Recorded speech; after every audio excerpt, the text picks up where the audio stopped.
Greetings, citizens of the internet! You can call me Nitro Indigo, and if you've watched my channel before, you probably know that Pokémon was a huge part of my childhood.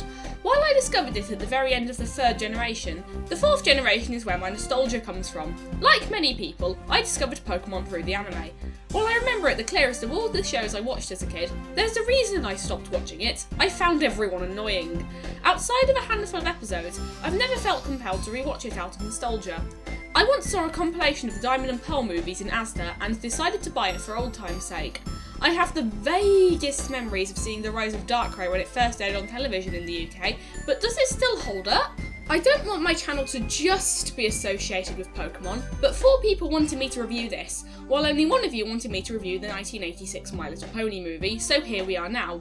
Without further ado, let's begin! The Rise of Darkrai, like most Pokémon movies, starts with a sequence explaining the premise of Pokémon, so the parents in the audience aren't hopelessly confused. I don't like this one. It tells us that Pokémon live everywhere, including alongside humans, but it shows us a bunch of legendaries, and Lucario because of course, fighting on a generic tabletop mountain.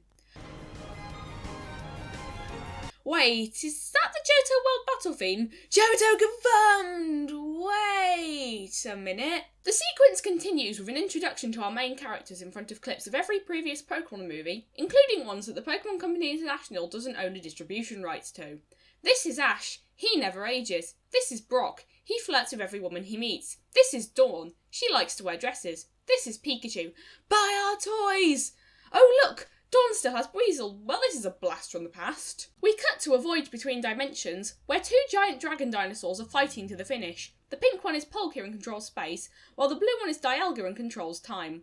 Palkia's design is often mocked, but it looks much better in motion. We cut to a guy, more on him later, reading a diary entry about how they should never meet lest the universe explode or something. The most important things that happen in this scene are that one of Palkia's pearls gets cracked, and they accidentally create a tear in the fabric of reality. After a title card, we're reintroduced to our main characters.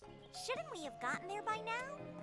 And now I want to slice my ears off. The twerps are heading towards a place called Alamos Town. The camera pans up, revealing that these 2D characters were walking for a CGI landscape this whole time. Just then, a lady called Alice, whose hair looks like a Lopunny's ears, shows up and offers these total strangers a ride in a hot air balloon. Also, she has a chimchar. The most important thing that happens in this scene is that Alice plays the violin on a leaf. Leaf whistle?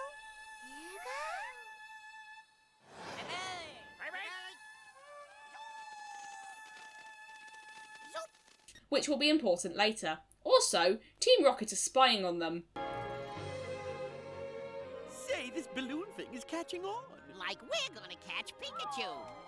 No, you're not. Afterwards, Alice and Brock introduce the audience to the space-time towers. As the name suggests, one represents space and the other represents time. There's a strong gust of wind, and the purple-haired guy's computers detect a disturbance. And now it's time for one of the national anthems of my childhood. Well, the TV version of We Will Be Heroes was, anyway.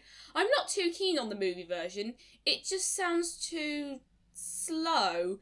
And the singer doesn't sound like he's trying to, sing the verses. The looping is also too abrupt.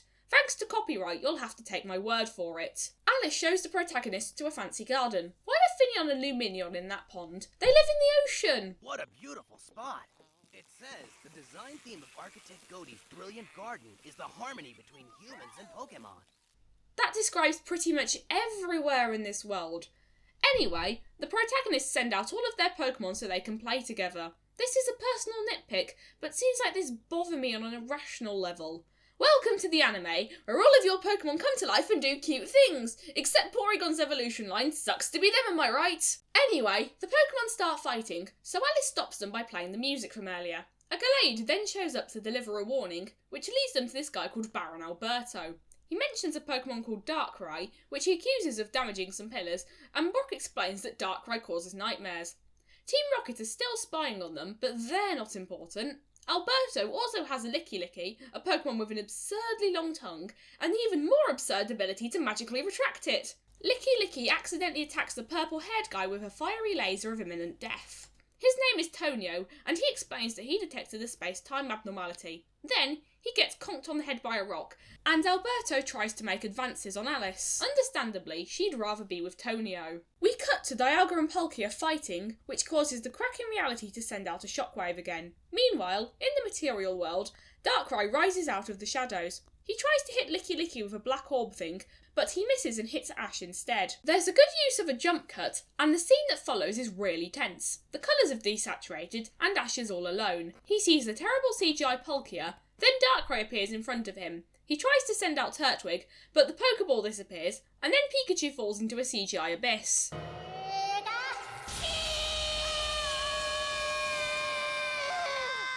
And then Ash died of electrocution. The end. Actually, it was a nightmare! He wakes up in the Pokemon Center, the hospital for Pokemon, not humans. Okay then. We get some more exposition about how Darkrai doesn't like people and Pokemon don't like Darkrai. He must be fun at parties. Then, Tonio finds a photograph of someone called Alicia in the diary, who befriended Darkrai a long time ago. The flashback that follows is honestly really sweet. Budgie and Roserade are there! Alicia plays the same song that Alice played earlier. Back in the present, Tonio mentions something called Oracion, but doesn't know what it is. Meanwhile, Team Rocket are pretending to be reporters in front of Alberto, but they're still not important. Also, Dawn buys the Lunar Wing. Despite this, Cresselia, the Pokemon that brings good dreams and is associated with the Lunar Wing, is nowhere to be seen in this entire movie. She had one job. Afterwards, Alice gives the protagonist a tour of the inside of the space-time towers in all its CGI glory. Oh no! Tonio has collapsed! Never mind, he just fell asleep. He shows Alice the picture of Alicia, who is also her grandmother, while the Pokemon find these disc things that play music. In order to play this music, they need to get to the top of the tallest towers in the world, surrounded by flocks of Pidgey who are inexplicably in Sinnoh. After they play some lovely bell music, some trainers, who appeared in the opening credits, want a rematch. More importantly, Palkia is finally able to enter the material world. Soon afterwards, Darkrai appears and tells people to go away. He then traps a bunch of Pokemon in nightmares at once, but there are astral projections of the Pokemon flying around because the dream world is merging with the real world or something. Even more nonsensical is that when Licky Licky has a nightmare, Alberto turns into one. And he can still talk. If you're wondering, the joke is that Licky Licky's Japanese name is Berrowbelt, which sounds like Alberto. Man, I must be having another nightmare. Pikachu, I want you to hurry and wake me up. Hey, I'm good. Okay, that was funny. Meanwhile, back at the Pokemon Center, Nurse Joy is reiterating what we just saw to the other main characters. After Ash, Pikachu and Alberto show up, followed by Team Rocket carrying Licky Licky, which is also funny, Tonio explains that the Pokemon are being chased in their nightmares. The three trainers from the opening credits explain that the town is surrounded by fog and they can't leave because of wibbly-wobbly spacey-wacy. For years, this shot of Ash running through the fog was the only part of the movie I remembered. Then, we get a flashback to Alice and Tonio's childhoods. Alice fell off a cliff and she thinks that Tonio saved her, but it was actually Darkrai. Because of this, he believes that Darkrai isn't evil. He also uses his convenient zoom-in enhanced technology to discover that Darkrai got pissed off after Palkia appeared, something that we've already seen. This movie uses dramatic irony so much that it gets repetitive. Meanwhile, a bunch of Pokemon are fighting Darkrai. They all fail, and Darkrai tells the humans to, while giving all of their Pokemon nightmares. Conveniently, the only Pokemon who are awake right now are the cute and marketable ones, and a Licky Licky technically. Go, Gyro Ball! So, when Pokemon vocalise when they use moves, are they just calling their attacks and we just can't understand them? Diamond Storm! Anyway, back at the Pokemon Center, Tonio explains his hypothesis to the main characters that Darkrai was telling Palkia to go away and was using nightmares to warn everyone. But wait, why does Darkrai have to be so needlessly vague? What's stopping him from saying, hey humans, I'm not evil and Dialga and Palkia are fighting? This plot would make more sense if he couldn't talk. A Pokemon that's been called a deity. A deity? You can't say God in a kid's movie, but deity? That's a-okay! We get a scene where Darkrai gets slam-dunked by Palkia, who's now rendered in slightly less terrible CGI. Good news! All of the Pokemon have woken up. Bad news, the sky's turned into ink. The town is floating in another dimension. Because that's exactly how physics works. Alice notices that one of Polkia's pearls is cracked, and I honestly like the idea of using cracks as a family-friendly way to show injury. Considering that Pokemon rarely gets any visible injuries in the anime, just how strong is Dialga? Speak of the devil, Dialga is here, and he's even more pissed off than Darkrai. By the way, I like that Dialga and Palkia don't talk, unlike most movie legendaries. It makes them feel more powerful and mysterious, like they're so high above humans that they don't even communicate on their level. It turns out that the guy who wrote the diary had a nightmare exactly like this, and now the town is literally falling apart. Alice tries to tell them to stop fighting, but being reality-destroying deities, they don't listen. Darkrai shields her, tries to fight Dialga and Palkia, then gets smacked towards the forest. There's quite a lot of falling in this movie. In the forest, Darkrai mistakes Alice for Alicia, then sinks into the ground. Anyway, reality itself is still crumbling. The good news is that the author of the diary left Horacion for the day his nightmare came true, and Alice reveals that it's the name of Alicia's song. It's also Spanish for prayer. Meanwhile, in the tower, Ash finds the disc containing Horacion. While Ash, Dawn, Alice and Tonio head towards the top of the tower, Brock and those 3 other trainers hold off the inevitable, while Nurse Joy evacuates the townsfolk. The mood of this scene is tense but hopeful, and the background music is triumphant as everyone works together to survive as the world crumbles around them. Even Licky Licky gets to have a hero moment! Eventually, Alice and Tonio return to the garden, leaving Ash and Dawn as the only humans climbing the tower. Weasel and Baneri used improvised stare attack! It's super effective! Meanwhile, the Pokemon in the garden are firing lasers at the bubbling wall of imminent death. That will work, right? In all seriousness, this scene really does show the harmony between humans and Pokemon that Brock mentioned earlier, especially when Darkrai says,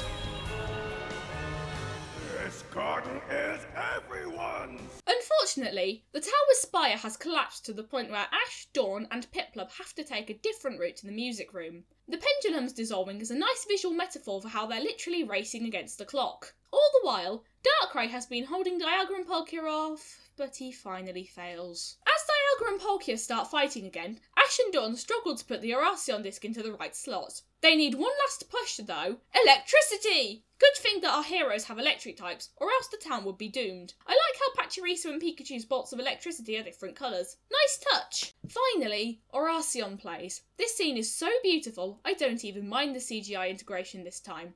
Everyone watches on in silence with little to no sound effects to interrupt it. I'll let you listen for yourself.